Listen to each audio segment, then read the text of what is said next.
Just हम लोग बात करेंगे वेक्टर के बारे में। वेक्टर वेक्टर सदिश। Vector is that physical quantity which has magnitude as well as direction and obeys a certain laws of addition.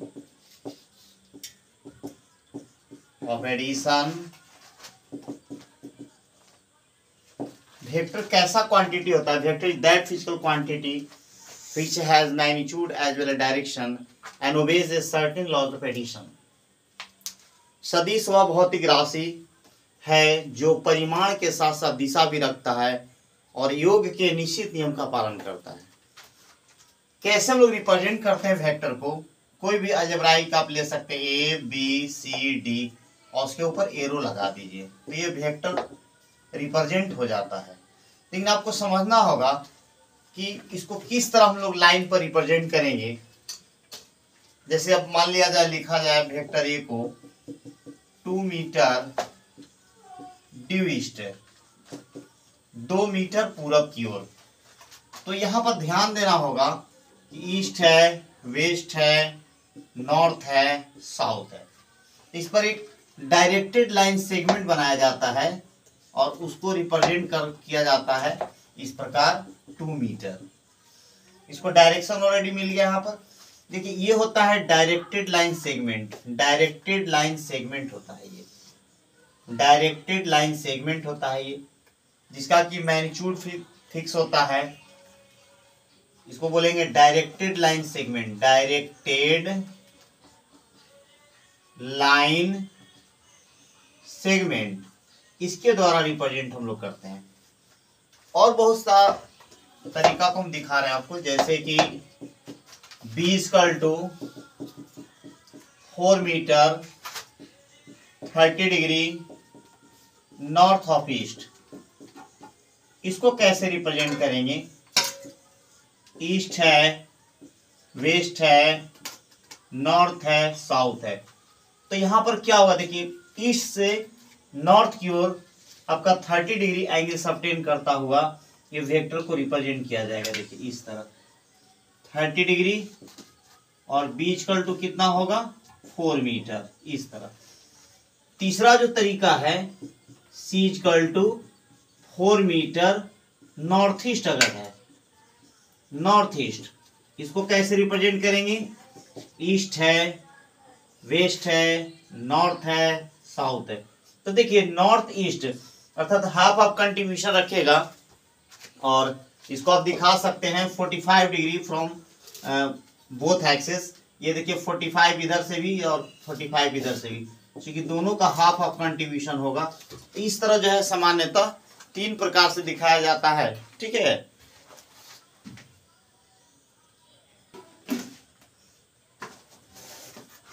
अब इसे देखिए कैसे इसको हम लोग ऐड करके दिखाते हैं। इस a = 2 मीटर ड्यू ईस्ट हो गया और b = हो गया आपका 4 metre 30 degree north of east. अब दोनों को रिप्रेजेंट करना है, ऐड करना है आपको। तो कैसे करेंगे?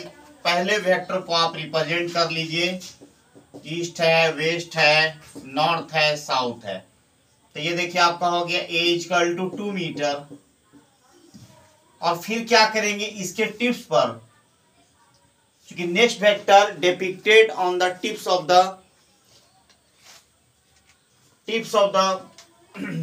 जो बैक वेक्टर होगा उसके टिप्स पर हम लोग क्या करते हैं? नेक्स्ट वेक्टर को ला करके पुट करते हैं। Next vector depicted on the tips of the back vector. तो यहां पर इसको डिपिक्ट करेंगे, रखेंगे यहां पर। ये हो गया b = आपका हो गया 4 मीटर और 30 डिग्री। अब देखिए यहां पर थोड़ा सा एंगल के बारे में आपको समझना है, क्योंकि आप जब तक एंगल आप दो वेक्टर के बीच में नहीं निकाल पाएंगे तो बड़ा मुश्किल होता है। इसे 30 डिग्री हम लोग लिए, ये एंगल क्यों नहीं लेते हैं? तो यहाँ ध्यान देना है कि रूल आप समझिए, रूल क्या होता है, रूल एंगल का, कि दो वेक्टर या तो किसी पॉइंट पर आकर के मिलेगा या दो वेक्टर किसी पॉइंट से होकर के जाएगा। ये A vector B vector, A vector B vector, two vector converges or diverges about a point, then the smaller angle between them is taken as the angle of these two vector। अर्थात दो vector आकर के मिल रहा हो या किसी point से दो वेक्टर वहां जा रहा हो तो उनके बीच जो स्मॉलर एंगल होगा उसी को हम लोग दो सदिशों के बीच का कोण मानेंगे। If two vector converges or diverges about a point, then the smaller angle between them is taken as the angle of these two vector। ठीक है, तो ये आपका, ये ध्यान देना, ये यहाँ पर स्मॉलर एंगल, देखिए इस एंगल को हम लोग छोड़ रहे हैं, बड़ा एंगल को यहाँ भी छोड़ रहे हैं।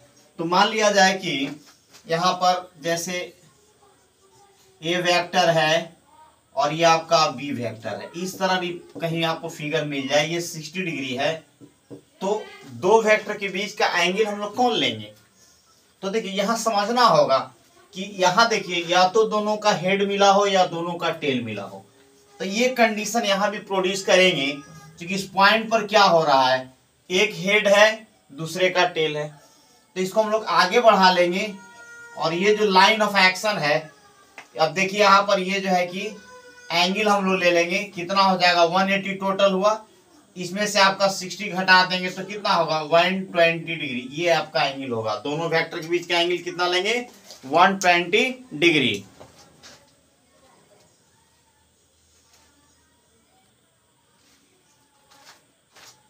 अब देखिए हम लोग थोड़ा ट्रायंगल ऑफ एडिशन को देख रहे हैं।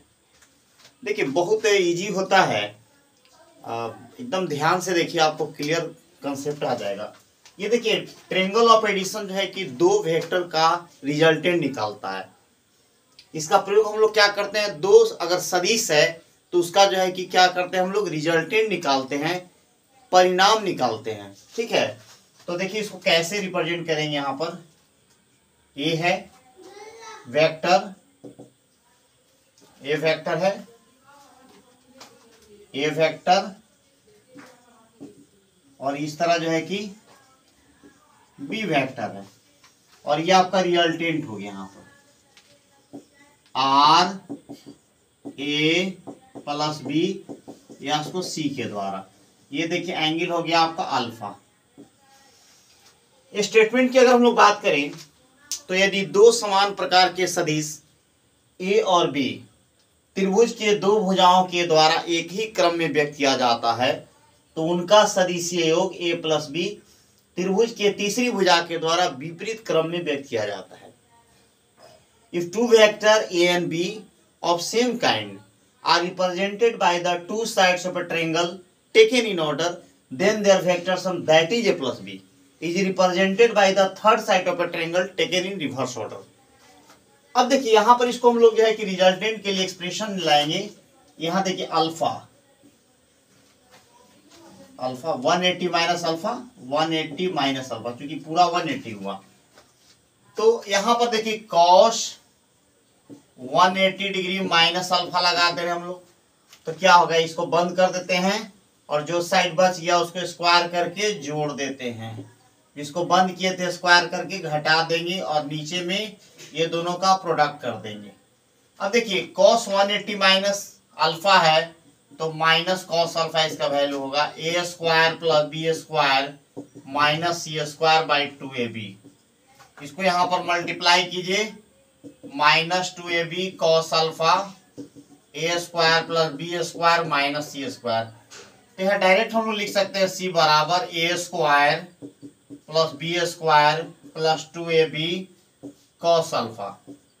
अब देखिए यहाँ पर ध्यान देना है कि आर वेक्टर का मॉड जो है ए प्लस बी वेक्टर के मॉड और ये मॉड सी के बराबर होगा। देखिए तीनों बराबर होगा, तीनों को मॉड ले लिए तो आर ए प्लस बी का मॉड ये आपका सी निकल गया बाहर। देखिए ध्यान से, यहाँ ये बाहर नहीं निकल पाएगा क्योंकि किसी पार्टिकुलर एंगल के लिए अलग होता है, तो यहाँ पर आप इस प्रकार लिख सकते हैं। और यहाँ से फॉर्मूला हो गया A square plus B square plus 2ab cos alpha.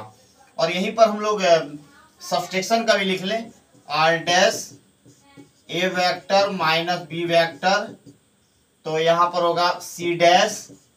और देखिए यहाँ पर अगर हम लोग माइनस सी की बात करेंगे, यहाँ पर माइनस बी का यहाँ ले लेते हैं, अगर सब्सट्रैक्शन करेंगे तो ये हो जाएगा आपका R dash vector A minus B. तो ये देखिए यहाँ पर ये एंगल रख देंगे अल्फा की जगह 180 माइनस अल्फा, तो जब रखेंगे तो माइनस कॉस अल्फा हो जाएगा यहाँ पर, तो A square plus B square minus 2ab cos alpha. देखिए इस तरह जो है आप एडिशन और सब्सट्रैक्शन दोनों को एक साथ जो है कि रिप्रेजेंट कर सकते हैं। ओके, अब देखिए यहाँ पर इसको अगर हम लोग नीचे वाले को एक प्रश्न बना दें, क्वेश्चन इफ है mod A plus B equal to mod A minus B, then angle between A and B कैसे निकालेंगे। तो देखिए यहाँ पर सॉल्यूशन आप कर सकते हैं, जस्ट दोनों का फॉर्मूला को पुट कर दीजिए, A square plus B square plus 2ab cos alpha, और यहाँ पर A square plus B square minus 2ab cos alpha.